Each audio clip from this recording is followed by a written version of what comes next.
अस्सलामुअलैकुम, welcome to my channel facts exploring with Saira. उम्रे में एक बहुत ही इंपॉर्टेंट रुकन होता है जिसे कहते हैं सही करना। तो सही होती क्या है और ये किस तरह से होती है और ये क्यों की जाती है, इस वीडियो में मैं आपको बताऊंगी।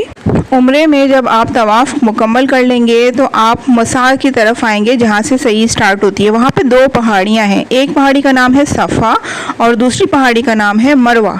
ठीक है, तो इन दोनों पहाड़ियों के दरमियान चलने को और दुआ करने को, इबादत करने को सही कहा जाता है। सही करने के लिए आप सफ़ा के पहाड़ तक आएंगे। पहाड़ लेकिन अब चूँकि छुपा दिया गया है, बहुत थोड़ा सा पार्ट नज़र आता है और वो भी थोड़ा दूर होता है। तो आपने सफ़ा के पहाड़ के पास आना है, खाने काबा की तरफ देखना है। पहले तो खूब दुआएं कर लेनी है क्योंकि ये दुआओं की कबूलियत की जगह होती है।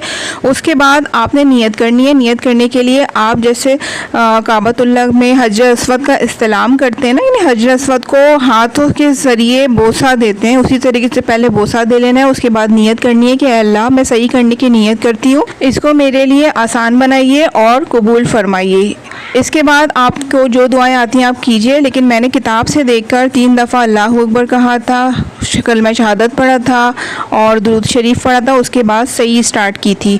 सफ़ा की पहाड़ी से लेके मरवा की पहाड़ी तक जाना है आपने और ये आपका एक चक्कर होगा। फिर उसके बाद मरवा की पहाड़ी पे आपने फिर खाने काबा की तरफ देखना है।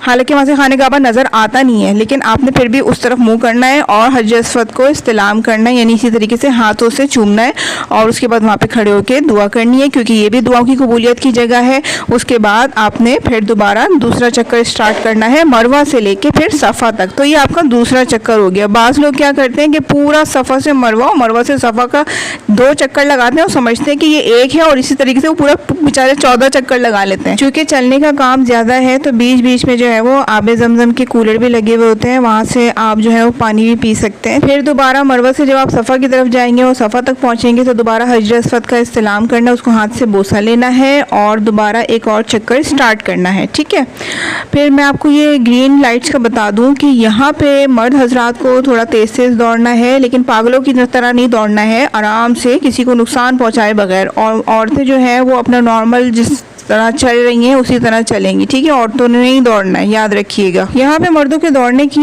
ये स्टोरी है कि हज़रत बीबी हाजर अलैहिस्सलाम और हज़रत इस्माइल अलैहिस्सलाम को जब हज़रत इब्राहीम अलैहिस्सलाम ने वादी मक्का में लाके छोड़ दिया था, जिस वक्त यहाँ पे कोई भी नहीं था, कुछ भी नहीं था, तो हज़रत इस्माइल अलैहिस्सलाम जो है वो प्यास की वजह से जो है वो परेशान होने लगे। 2 साल के तो थे वो। तो हज़रत बीबी हाजर अलैहिस्सलाम जो है ना वो सफ़ा से मरवा के दरमियान और मरवा से दोबारा सफ़ा के दरमियान 7 चक्कर उन्होंने लगाए थे और इसी सुन्नत में हम लोग भी सही करते हैं। और जहाँ पे ये लाइट्स है ना, वहाँ पे दोनों माँ बेटे दौड़े थे। ठीक है, पानी के लिए, प्यास से, पानी की तलाश की वजह से। उसके बाद हज़रत इस्माइल अलैहिस्सलाम की एड़ियाँ रगड़ने की वजह से आबे ज़मज़म का चश्मा अल्लाह ताला के हुक्म से जारी हुआ था, जो कि आज तक जारी व सारी है और हमारे लिए तो वो बहुत ही ज़्यादा जो है ना मुक़द्दस पानी माना जाता है। सफ़ा और मरवा के दरमियान दुआएं बहुत कबूल होती हैं, लेकिन ख़ास तौर पर इस ग्रीन पार्ट में ज़्यादा दुआएं कबूल होती हैं। अच्छा, सही के बारे में एक और बात मैं आपको बताती हूँ कि जहाँ से सही शुरू होती है और यानी कि सफ़ा की तरफ और जहाँ पे एंड होती है मरवा की तरफ, तो वहाँ पे लोग शिकायत करते हैं कि यहाँ पे ये टाइल लगा दिए, इतने सख्त टाइल हैं, पाँव को इतनी तकलीफ़ पहुँचती है। मैं कहती हूँ यार, वो अल्लाह के बंदो, आप लोग क्या चीज़ हो। सफ़ा और मरवा इतनी पथरीली पहाड़ी है, उसके बाकियात जाके देखो तो हज़रत बीबी हाजर अलैहिस्सलाम और उनका बेटे जो हैं हज़रत इस्माइल अलैहिस्सलाम इन पहाड़ियों पर भागे थे पानी के लिए। इस मुशक्क़त के सिले में अल्लाह ताला ने उन्हें आबे ज़मज़म जैसी चीज़ से नवाजा था जिससे आज तक हम भी मुस्तफ़ीद होते हैं। तो आप लोगों को ज़रा सी ये तकलीफ़ बर्दाश्त नहीं है। आप लोग क्या सोचते हैं कि जन्नत ऐसी ही मिल जाएगी? इतनी सी भी तकलीफ़ बर्दाश्त नहीं है कि ये इतने थोड़ी सी जगह पे टाइल लगे होते हैं और उस पर भी लोग इतने मुंह बना रहे होते हैं, शिकायतें कर रहे होते हैं कि यार पाँव ऐसे हो गए, वैसे हो गए, फलाना हो गए। उसके फ़ौरन बाद ही ये प्लेन ठंडे ठंडे टाइल स्टार्ट हो जाते हैं। उसके बाद आपका सफ़र आसान हो जाता है सही का। सही करने के बाद आपने गंजा होना है और औरतों ने बाल कटवाने, उसके बाद आपका उम्रा कंप्लीट हो जाता है। याद रखिएगा, तवाफ़ करने के लिए वज़ू होना लाजमी है, लेकिन सही आप बगैर वज़ू के भी कर सकते हैं। मेरी तरह बहुत सारे लोग जो हैं कुरान शरीफ जो है वो मोबाइल में डाउनलोड करके ले जाते हैं। चूँकि 7 चक्कर लगाने होते हैं तो इसलिए हर वक्त सिर्फ दुआएं नहीं कर सकते, हर वक्त सिर्फ तस्बीह नहीं पढ़ सकते और हर वक्त सिर्फ जिक्र नहीं कर सकते हैं। मुख्तलिफ़ चीज़ें हम लोग पढ़ रहे होते हैं मुख्तलिफ़ वक्त में, तो तिलावत करने में आसानी होती है। उम्मीद है आपको मेरी वीडियो पसंद आई होगी और सही का तरीका क्यों करते हैं और किस तरह करते हैं पता चल गया होगा। मेरे चैनल को सब्सक्राइब कीजिएगा। टिल नेक्स्ट वीडियो, अल्लाह हाफ़िज़।